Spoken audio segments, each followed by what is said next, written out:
Bienvenidas y bienvenidos a este su noticiario favorito online, Verdes con Vertidos. Hoy hemos enviado a nuestro equipo de grabación al Centro Cívico de las Sirenas en plena Alameda de Hércules porque la plataforma Andalucía Viva ha organizado una mesa redonda titulada Vertidos tóxicos al Guadalquivir y extractivismo minero. Y allí se han dado nuevos datos científicos realmente brutales. Así que aquí os dejamos con los momentos más interesantes de esta mesa. Vamos a hablar entonces de ese atentado que se está perpetrando, que es un atentado que se está perpetrando en silencio, con el silencio de los medios de comunicación y con la connivencia también de los medios de comunicación, con el silencio y la connivencia del sistema político y, por supuesto, con los intereses por delante de las grandes corporaciones multinacionales mineras. Vamos a hablar entonces de una de las consecuencias del extractivismo minero, de los vertidos tóxicos al Guadalquivir. La faja pirítica ibérica es un cinturón de sulfuros metálicos. ¿Qué son los sulfuros metálicos? Los sulfuros metálicos, de una manera muy sencilla, pero no distorsionada de explicar qué son los sulfuros metálicos, es, haciendo una comparación culinaria, es como una tortilla de patatas. Pero la base de la tortilla es una tortilla de patatas, pero es una tortilla pétrea, de piedra, de roca, de metales. La base de esa tortilla es el sulfuro, es decir, el azufre, y dentro de la base de la tortilla viene todo el arco de los metales pesados. Pero en conjunto los sulfuros masivos son eso. El problema, la generación del problema ecológico muy grave de los sulfuros metálicos comienza cuando entran en contacto con el oxígeno. Solo cuando entran en contacto con el oxígeno y a partir de ese momento. Y a partir de ese momento, si no se es capaz de aislarlos del oxígeno, la contaminación de los sulfuros metálicos continuará. Entonces, el oxígeno, el primer agente oxidante, de ahí la palabra oxidante, y se unen al oxígeno inmediatamente después, según las condiciones ambientales de humedad y otras, que no hay que enredarse aquí a explicar, se unen la proliferación de unas bacterias que se llaman bacterias acidófilas, es decir, que viven en medios ácidos, viven justamente allí donde prácticamente el resto de la totalidad de la vida no es capaz de vivir por rechazo, en medios ácidos y en medios metálicos. Estas bacterias se alimentan de los metales, aceleran el proceso de oxidación y de descomposición de los metales, y ese es un proceso que no terminará hasta que no se haya completado todo el proceso de corrosión, oxidación de los metales. Proceso que se va a prolongar por siglos y a veces por milenios, pero que comienza desde el primer momento. Esos son los sulfuros metálicos, y ahora pues tengo ya casi explicado que es el drenaje ácido de mina. Es el proceso por el cual la humedad del agua arrastra los metales que han sido descompuestos y reducidos a polvo de tamaño de micronésimas. Los arrastran, los disuelven, la humedad los arrastra, los disuelve y los lleva a los cauces de agua, desde los arroyos y los barrancos a los afluentes, desde los afluentes a los ríos mayores, de ahí a las arterias hídricas que tenemos aquí. Y claro, el agua diluye, y cuando están en estado diluido, inmediatamente pasan al microplancton y a los microorganismos que hay en el agua, y si el nivel de metales no sobrepasa un cierto nivel, cuando lo sobrepasa, distintos organismos van muriendo y desapareciendo de las aguas. Los gobernantes que estuvieron antes en la Junta de Andalucía y los que están ahora, y todo el arco parlamentario, han asumido una terminología que es oratorio. Yo digo algunas veces que es hasta poética extractivista, ¿no? Ellos dicen que esta minería es restaurable y sellable, y eso es también incierto. La minería de sulfuros no es restaurable, es mitigable y no es sellable. Una mina que se ha abierto no puede realmente revertirse a la situación original de aislamiento total del oxígeno y de la humedad. Aunque se tape con los medios más sofisticados y más costosos, aunque se tape, ese, entre comillas, sellado, tiene una vida de aislamiento precario de 5, 10, 15, y si ustedes me lo ponen muy 30 años. A los 30 años el oxígeno y la humedad vuelven a penetrar y el problema del drenaje ácido de mina reaparece. No sé si habéis escuchado hablar de los metales raros, pero los metales raros son unos metales que hay en bajas concentraciones en sitios muy concretos del mundo y que son imprescindibles para esa transición verde de la que nos hablan.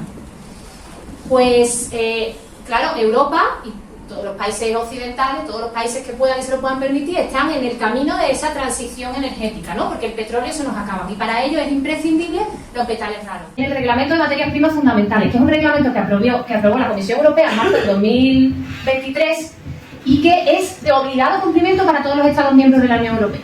Todos los países de la Unión Europea tienen que hacer un reglamento, una transposición a este reglamento y tienen que desarrollar una estrategia minera.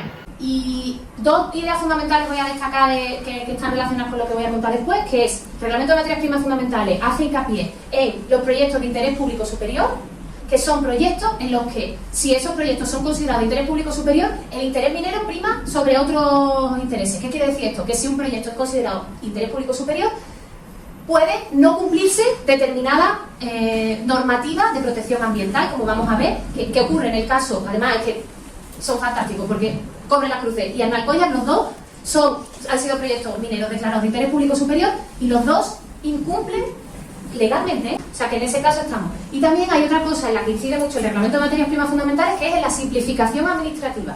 Y en eso el gobierno actual que tenemos en Andalucía es pionero, en la simplificación administrativa y en la agilización administrativa. El Observatorio Ibérico de la Minería es un trabajo que sigue en desarrollo y que demuestra que en España, concretamente, hay una infinidad de infracciones mineras relacionadas con proyectos mineros. Entonces, como va a usar mucha más agua Cobre las Cruces en esta nueva fase de la mina subterránea, va a verter mucho más agua. Va a verter mucho más agua que tiene metales pesados y que tiene además su permiso de vertido. ¿Cómo puede Cobre las Cruces cumplir las normas de vertido si antes echaba una cantidad de mercurio y ahora echa 4 veces más? Entonces lo que hacen ahora es lo diluyen por un sistema de difusores, que es como una especie de regadera que lo que hace es que el metal se diluya y entonces así los sensores no van a ver tanto metal acumulado, pero el metal lo están echando. Y os pongo solo el ejemplo del mercurio. ¿Cómo está el río Guadalquivir a la altura de ese vertido? Pues esa masa de agua está en mal estado. La Confederación Hidrográfica del Guadalquivir, su plan hidrológico, dice que está en mal estado. Si esa masa de agua también, por la Directiva Marco de Agua, tiene que cumplir un potencial, o sea, tiene que mejorar su potencial ecológico de aquí al 2027, ese vertido ayudará a que se mejore el potencial ecológico de la masa de agua, pero es que se va a combinar con otro vertido 200 metros más abajo de la mina de Almalcollas. Tenemos un vertido ya de aguas con metales pesados en el estuario del Guadalquivir durante 12 años y ahora van a estar 15 años 2 minas vertiendo en el estuario del Guadalquivir. Lo que voy a exponer es las consecuencias, parte de las consecuencias, porque todavía no nos ha dado tiempo a analizar todo, parte de las consecuencias que está teniendo actualmente el vertido que empezó a finales de 2008 de la mina Cobre las Cruces en el estuario del Guadalquivir. Y me voy a centrar en los sedimentos del estuario, es decir, en los lodos, en los fangos que están en las orillas y en el fondo del río. Toda la legislación se centra en el agua. Sin embargo, nuestra hipótesis es que cuando los metales de Cobre las Cruces llegan al estuario, llegan en poca concentración. Pero claro, como son millones de litros, al final llegan muchos metales, como hemos visto, cientos de kilos. Y esos metales no quedan libres en el agua, no están disueltos en el agua, sino que nuestra hipótesis es que se unen a partículas en suspensión en el agua, a partículas de arcilla y partículas de materia orgánica que están en el agua. Ya hay estudios previos en la zona, el vertido de Cobre las Cruces se ha venido dando y se está dando en estos momentos, se sigue dando en estos momentos, porque los datos que nos han dado llegan hasta principios del 2024 y hay vertido a principios de 2024, no ha acabado. Hay estudios previos en esa zona que demuestran que la concentración de metales es muy alta en los sedimentos, y no solo eso, sino que cuando se exponen organismos a esos sedimentos, mueren, se reproducen menos y crecen menos. Es decir, hay efectos ecotóxicos demostrados. O sea que ya partimos de una base, y es que la zona donde ha estado vertiendo Cobre las Cruces tiene metales totalmente compatibles, que son los metales que salen por la tubería de la mina, y que además tienen efectos ecotóxicos. Los datos que tenemos y que estamos analizando son datos que hacen empresas contratadas por la mina, empresas que van en barco y muestrean en 5 puntos. Estamos en niveles para, por ejemplo, el cromo y el níquel, similares a los que aparecen en algunas zonas del estuario del Tinto y del Odiel, que es el estuario del mundo, me atrevo a decir, más contaminado por metales. Ahora empezamos a relacionarlos con la actividad de la mina. Fijaros, en enero de 2019 hubo un gran derrumbe en la corta minera. Y ese gran derrumbe provocó la parada de la extracción de mineral. Justo cuando hay el derrumbe de la mina aparece de repente un pico de zinc en los sedimentos. Qué raro, ¿no? ¿De dónde vendrá ese zinc de los sedimentos? Coincide justo después del derrumbe. Pues fijaros, ahí lo que tenemos es una correlación en el eje de las Y, en el vertical, tenemos el zinc que hay en los sedimentos y en el eje de abajo de las X tenemos el zinc que sale por la tubería. El zinc que sale por la tubería de la mina 2 días antes de cuando se muestrean los sedimentos y se correlacionan. Entonces, por aquí sacamos que lo que vierte la mina a las aguas del estuario tarda 2 días en depositarse en el fondo. Y entonces ahora podemos empezar a analizar todo, y entonces ahora lo que hacemos es todos los datos de metales en los 4 puntos de muestreo, los hacemos un análisis estadístico y los agrupamos, de manera que sacamos 9 componentes. Y ahora empezamos a comparar esos componentes que hemos sacado simplificando con los datos del vertido 2 días antes. Y vemos que cuando la concentración de zinc fue mayor en el vertido, se acumula más en los sedimentos. Que cuando la concentración de cadmio, muy tóxico, fue mayor en el vertido, más cadmio se acumula en los sedimentos a 2,5 kilómetros aguas abajo.